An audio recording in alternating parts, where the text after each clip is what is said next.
Today we are going to start our new chapter, Animal Kingdom.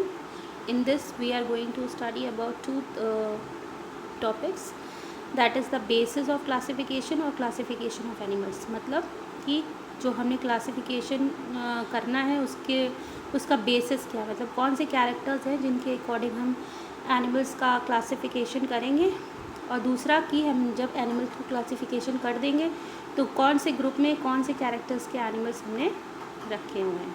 ठीक है, तो इन दो चीज़ों को हमें बहुत ध्यानपूर्वक पढ़ना है. सबसे पहले हम पढ़ने जा रहे हैं बेसिस ऑफ क्लासिफिकेशन. इसमें हम वो कैरेक्टरिस्टिक देखेंगे जिनके आधार पे हमने जो है एनिमल्स जितने भी हैं उनको क्लासीफाई करा हुआ है. ठीक है, तो let's start our chapter. When you look around, you will observe different animals with different structures and forms. जब आप अपने आसपास देखोगे तो आप डिफरेंट एनिमल्स देखोगे जिनके अपने अलग अलग स्ट्रक्चर्स हैं और अलग अलग फॉर्म्स हैं. ठीक है, as over 1,000,000 species of animals have been described till now. अभी तक बहुत सारे मिलियन स्पीशीज़ के बारे में खोज हो चुकी है जिनके बारे में हमको पता है. ठीक है, the need for classification become all more important. अब ये जो नीड है क्लासिफिकेशन की इसी वजह से और इम्पॉर्टेंट हो जाती है, क्योंकि इतने सारे ऑर्गेनिज़म्स हैं. हर ऑर्गेनिज़म की कैरेक्टरिस्टिक याद रखना तो मतलब आसान नहीं है. तो इसलिए हमने क्या किया हुआ है, एनिमल्स को क्लासिफिकेशन दिया हुआ है. The classification also helps in assigning a systemic position to newly described species. जो क्लासिफिकेशन है वो हमें एक सिस्टमेटिक पोजीशन, किसी भी अगर कोई नई स्पीशीज़ के बारे में पता चलता है तो उस स्पीशीज़ की कैरेक्टर्स को देख के हम उसको क्लासीफाई कर सकते हैं कि ये कौन से ग्रुप को बिलोंग करेगी. ठीक, चलो ओके. नाउ नेक्स्ट देखते हैं बेसिस ऑफ क्लासिफिकेशन. क्लासिफिकेशन के बेसिस क्या, उनका आधार क्या है. ठीक है, in spite of differences in structure and form of different animals there are fundamental features common to various individual in relation to the arrangements of the cells. देखो, structure और फॉर्म हर एनिमल्स के अपने अलग अलग डिफरेंट होते हैं, differences हो सकते हैं, पर एक जो फंडामेंटल फीचर होता है जो कि बहुत सारे इंडिविजुअल का कॉमन होता है वो होता है अरेंजमेंट ऑफ सेल्स, कि उनकी बॉडी में सेल्स का अरेंजमेंट किस तरीके से है. दूसरा, उनकी बॉडी सिमेट्री, उनकी बॉडी किस प्रकार की, उनकी बॉडी सिमेट्रिकल क्या है, एसिमेट्रिक है, बाइलेटरल है, मतलब आप आगे बढ़ोगे इनके बारे में.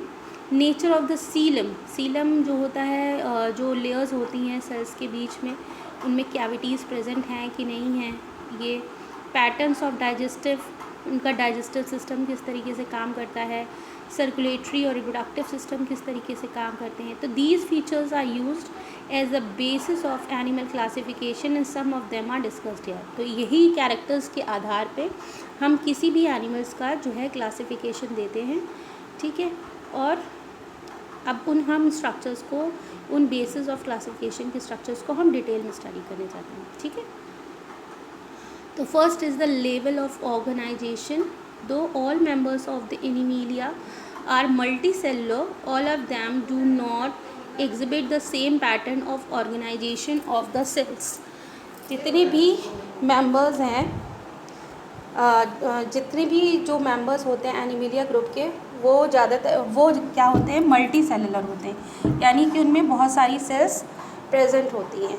ठीक है, they exhibit the same pattern of organisation of cells. उनमें सेल ऑर्गेनाइजेशन एक जैसा होता है. फॉर एग्जांपल जो स्पंजेस होती हैं उनके जो सेल्स होते हैं वो थोड़े से लूजली अरेंज्ड होते हैं. ठीक है, they exhibit cellular level of organisation. Some division of labour occurs among the cells. अच्छा, ये जो सेल्स होते हैं, ये सेल्स मैंने आप लोगों को बताया था, उनमें से कुछ सेल जो होते हैं वो अपने आप को डिवीज़न ऑफ लेबर, मतलब अपने आप को कुछ स्पेसिफिक फंक्शन के लिए ही केंद्रित कर लेते हैं. जैसे स्टमक जो है, स्टमक में जो सेल्स हैं वो सारे मिलके एक ही काम करेंगे.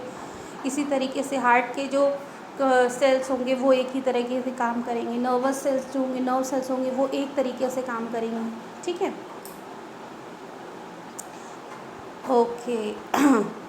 In ciliate traits, the arrangement of cell is more complex. Here the cell performing the same functions are arranged into tissues and hence called the tissue levels of organization. इसके बाद नेक्स्ट आ गया सिलेंट्रेट. Coelenterata group. इस Coelenterata में जो tissues होते हैं वो जो है उनमें जो सेल्स होते हैं वो सेल्स इकट्ठा होकर क्लस्टर लेवल पे टिश्यू लेवल का ऑर्गेनाइजेशन देते हैं।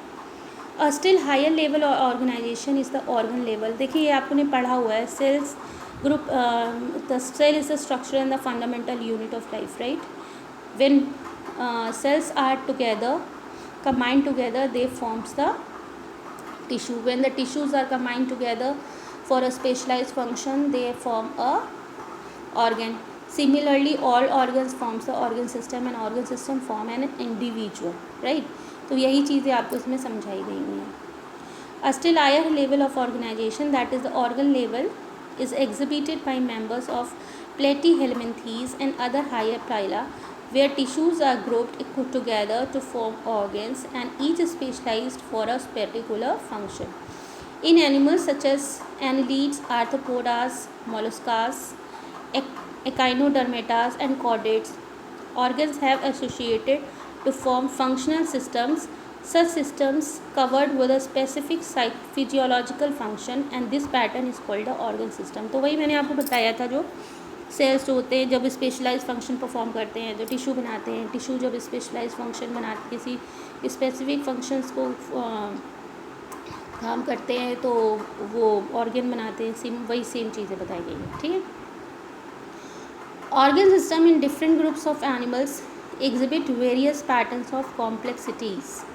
अब ये जो ऑर्गन सिस्टम है जो एनिमल्स में वो ये पैटर्न शो करता है, कॉम्प्लेक्सिटीज़ के पैटर्न शो करता है. कैसे? For example, the digestive systems in Platyhelminthes has only a single opening to the outside of the body that serve as both mouth and anus. जैसे अगर प्लेटीहेल्मिन्थीज का examples लें तो जो प्लेटीहेल्मिन्थीज में वर्म्स होते हैं उनमें एक सिंगल ओपनिंग होती है बॉडी के बाहर जो कि माउथ का काम भी करती है और एनस का काम भी करती है, ठीक है. And hence it is incomplete. A complete digestive system has two opening. जो complete digestive system होता है उसमें दो opening होती है, एक mouth की होती है और एक anus की होती है. Similarly, the circulatory system may be of two type. Circulatory system भी दो तरीके के होते हैं. जैसे पहला होता है open type. इसमें क्या होता है, in which blood is pumped out of the heart and the cells and tissues are directly bathed in it. इसमें जो होता है जो ओपन टाइप में, इसमें ब्लड जो है हार्ट से बाहर निकल के सेल्स और टिश्यूज़ में डायरेक्टली चला जाता है, कोई ट्यूबुलस वेसल्स नहीं होती हैं. जबकि क्लोज सिस्टम में क्या होती हैं, वेन्स होती हैं, कैपिलरीज होती हैं, आर्टरीज होती हैं, जिनके थ्रू ब्लड जो है दूसरे सेल्स तक पहुंचता है, ठीक. अब नेक्स्ट कैरेक्टर हम स्टडी करते हैं, वो है symmetry. Animals can be categorised on the basis of their symmetry. Sponges are mostly asymmetrical. Symmetry का मतलब होता है कि अगर किसी को आप काटो तो वो इक्वल हाफ में विभाजित हो जाए. तो जो स्पंजेस होते हैं ना, स्पंजेस का जो क्या वो होता है स्ट्रक्चर होता है, वो क्या होता है, एसिमेट्रिकल होता है. That is any plane that passes through the centre does not divide them in equal halves, ठीक. क्योंकि अगर आप किसी भी तरीके से उसको डिवाइड करोगे तो वो इक्वल हाफ में डिवाइड नहीं होंगे. When any plane passing through the central axis of the body divides the organism into two identical half, it is called radial symmetry. अगर एक लाइन हम खींचें और उस हाफ मतलब एक मेन लाइन सेंट्रल से एक अगर मेन लाइन खींचें, अगर बॉडी जो है दो इक्वल हाफ में डिवाइड हो रही है तो उसे हम क्या कहते हैं, radial symmetry. Coelenterate, ctenophores and echinoderms have the kinds of body plan. Animals like annelids, arthropods, etc., where the body can be divided into identical left and right halves in only one plane are called a bilateral symmetry. देखो जब दो बराबर भाग में विभाजित हो रही है तो वो रेडियल सिमेट्री है, ठीक है. वहीं अगर बॉडी जो है वो आइडेंटिकल लेफ्ट और राइट हाफ्स में डिवाइड हो रही है, इक्वली डिवाइड हो रही है, तो उसको हम क्या कहेंगे, बायलेटरल सिमेट्री. देखिए यहाँ पे एग्जाम्पल देखिए. First is the example of radial symmetry.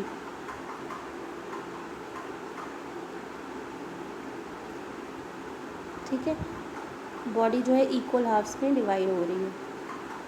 और second is an example of bilateral symmetry. अब नेक्स्ट आता है कैरेक्टर्स आती है diploblastic and triploblastic organisation.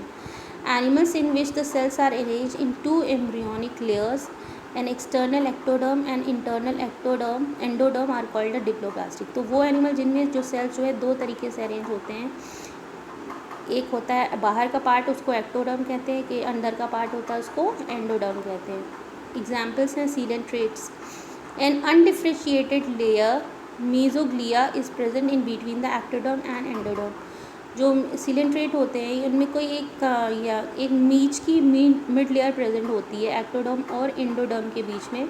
Those animals which having a developing embryo has a third germinal layer called mesoderm. तो वो animal जिनमें developing embryos present रहते हैं उनमें एक तीसरी जर्म लेयर प्रेजेंट होती है, उसको क्या कहते हैं, मीजोडर्म, जो कि एक्टोडर्म और इंडोडर्म के बीच में प्रेजेंट होती है। और इस तरीके के एनिमल्स को हम क्या कहते हैं, triploblastic animals. For example platyhelminthes to chordates are belonging to the triploblastic. देखिए ये कैरेक्टर्स अगर आप एक बार स्टडी कर लोगे ना अच्छी तरीके से आपको समझ में आ जाएंगे कि ये कैरेक्टर्स हैं। तो उसके बाद आप जब किसी भी एनिमल्स के बारे में पढ़ोगे तो आप बहुत ईजिली उसकी कैरेक्टरिस्टिक्स के बारे में लिख सकते हो। जनरल कैरेक्टरिस्टिक्स के बारे में आप बहुत ईजिली लिख पाओगे, क्योंकि आपको पता होगा कि इस एनिमल्स के कैरेक्टर्स ऐसे हैं तो ये इस तरीके की इसकी कैरेक्टरिस्टिक्स होगी, आपको समझ में आ जाएगा। इसलिए आपको ये वाला जो पार्ट में पढ़ा रही हूँ बेसिस ऑफ क्लासिफिकेशन में जो कैरेक्टर्स का मैं आपको पढ़ा रही हूँ, it is very important part. तो उसको आप बहुत अच्छी तरीके से समझ लीजिए, उसको नोट्स बना लीजिए और कोई डाउट्स हो तो पूछ लीजिएगा, क्योंकि इट इज़ वेरी इंपॉर्टेंट। इसके बाद अगर आपने ये चीज़ अच्छे से समझ ली तो आप क्लासिफिकेशन ऑफ एनिमल्स बहुत अच्छी तरीके से समझ जाओगे, ठीक है। नेक्स्ट आता है सीलम। तो सीलम में क्या होता है, प्रेजेंस और absence of a cavity between the body wall and the gut wall is very important in classification. देखिए एक कैविटी प्रेजेंट होती है बॉडी वॉल और गट वॉल के बीच में, उस कैविटी को हमने क्या कहा है, सीलम, ठीक है। तो so the cavity which is lined by mesoderm is called the coelom. अगर वो कैविटी जो है उसमें मीजोडर्म्स के सेल्स प्रेजेंट हैं या मीजोडर्म प्रेजेंट है तो उसको हम क्या कहेंगे, सीलम, ठीक है। Animals possessing coelom are called the coelomates. जो एनिमल जिनके अंदर सीलम प्रेजेंट होता है यानी कि जिनकी जो कैविटी में मीजोडर्मिक सेल्स होते हैं उनको हम क्या कहते हैं, सीलोमेट्स, ठीक है। देखिए कैविटी तो प्रेजेंट है, ठीक है, कैविटी प्रेजेंट है तो कौन सी, बॉडी वॉल और गट वॉल के बीच में, जो कि लाइंड बाई है किससे, मीजोडर्म्स के सेल से, उसको हम क्या कहेंगे, सीलम, ठीक है। For example annelids, molluscas, arthropods, echinoderms, hemichordates and chordates, ये सब एग्जाम्पल्स हैं जिनको हमने सीलोमेट्स कहा है। In some animals the body cavity is not lined by the mesoderms. कुछ एनिमल्स हैं जिनकी बॉडी कैविटी मीजोडर्म से लाइंड बाई नहीं होती है। Instead the mesoderm is present as a scattered pouches in between the ectoderm और endoderm. इसके मतलब बजाय इसके क्या होता है, जो मीजोडर्म होता है वो पाउचेस के फॉर्म में प्रेजेंट होता है एक्टोडर्म और एंडोडर्म के बीच में। Such type of body cavity is called the pseudocoelom. उसको हम क्या कहेंगे, pseudocoelom. And the animals which possessing them are called the pseudocoelomates. Example is the aschelminthes, ठीक। The animals in which the body cavity is absent उनको क्या कहेंगे, acoelomate, जैसे कि प्लैटीहेल्मिंथीज। तो पहला जो फिगर आप देख रहे हो फिगर 4.3 में, पहला जो फिगर है वो है सीलोमेट का, ठीक है। दूसरा जो आप फिगर देख रहे हो, दूसरा फिगर है स्यूडोसीलेमेट का, पाउचेस के फॉर्म में प्रेजेंट है। और तीसरा जो आप फिगर देख रहे हो, तीसरा फिगर इज़ द एसिलोमेट, यानी कि कोई भी सेल्स नहीं प्रेजेंट, राइट। नेक्स्ट आता है सेगमेंटेशन। सेगमेंटेशन में क्या है, सेगमेंट का फॉर्म हो जा रहा है। In some animals, the body is externally and internally divided into the segments with a serial repetition of at least some organ. For example, in earthworm, the body show this pattern called the metameric segmentation, and the phenomena is called the metamerism. देखिए क्या होता है, कुछ animals होते हैं उनके external जो internal parts होते हैं वो सेगमेंट्स में डिवाइड होते हैं, विभाजित होते हैं और वो रिपीटेड होते रहते हैं। जैसे अर्थवॉर्म की जो बॉडी है वो सेगमेंट्स में डिवाइड होती है, ठीक। इसको हम क्या कहते हैं, इस जो पूरी प्रक्रिया होती है या जो पैटर्न होता है उसको हम क्या कहते हैं, मेटामेरिज्म। नोटोकॉर्ड क्या होती है, notochord is the mesodermally derived rod like structure formed on the dorsal side during the embryonic development in some animals. Notochords क्या होती है, मीजोडर्म से निकली हुई एक रॉड काइंड ऑफ स्ट्रक्चर होता है जो कि डॉर्सल यानी कि नीचे के साइड में जो होती है प्रेजेंट होती है एम्ब्रियोनिक डेवलपमेंट के दौरान सब कुछ एनिमल्स में। Animals with notochords are called the chordates and those animals which do not form this structure are called the non-chordates। मतलब समझ लीजिए स्पाइनल कॉर्ड का जनरेशन इज़ द नोटोकॉर्ड। तो जिनमें स्पाइनल कॉर्ड की कुछ आपको अवशेष देखने को मिल रहे हों, साइंस मिल रही मतलब डेवलपमेंट की साइंस मिल रहे हो तो उनको नोटोकॉर्ड कहते हैं। तो जिनमें नोटोकॉर्ड होती है इनको कॉर्डेट्स कहते हैं, जिनमें नोटोकॉर्ड नहीं होगी उनको हम क्या कहेंगे, नॉन कॉर्डेट। अब जैसे अर्थवर्म को ले लीजिए, अर्थवर्म में आपको नोटोकॉर्ड दिखेगी, नहीं दिखेगी, है ना। वहीं अगर हम अपनी बात करें तो हम लोगों को हमारे में तो स्पाइनल कॉर्ड प्रेजेंट रहती है, तो हम लोग कॉर्डेट्स में हैं और वो लोग नॉन कॉर्डेट्स में। ठीक, तो these are the basic characteristics which you have to study.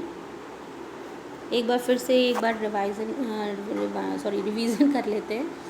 तो बेसिस ऑफ क्लासिफिकेशन में कौन कौन से कैरेक्टर्स जो हमको स्टडी करने थे, तो पहला है आपका अरेंजमेंट ऑफ द सेल्स का अरेंजमेंट किस तरीके से है, बॉडी सिमेट्री किस तरीके की है, नेचर ऑफ सीलम क्या है, पैटर्न्स क्या हैं, डाइजेस्टिव ट्रैक्ट के पैटर्न क्या हैं, सर्कुलेटरी और रिप्रोडक्टिव सिस्टम किस तरीके से वर्क कर रहे हैं। तो these characters we are taking them to classify the animals, right। अब लेवल्स ऑफ क्लासिफिकेशन में क्या है, लेवल ऑफ क्लासिफिकेशन जो है सेलुलर लेवल से स्टार्ट होता है। तो एक सेल यूनिसेलुलर से मल्टी सेलुलर जाते हैं, लेकिन क्योंकि यहाँ पे हम एनिमल्स की बात कर रहे हैं तो एनिमल्स जो होते हैं वो मल्टी सेलुलर्स ही होते हैं, ठीक है। पर उनमें जो सेल का पैटर्न होता है वो थोड़ा डिफरेंट होता है, ठीक है। जैसे किसी में सेल थोड़े से लूज़ होते हैं, किसी में जो है जो सेल्स का होता है डिवीज़न ऑफ लेबर होता है, ठीक है।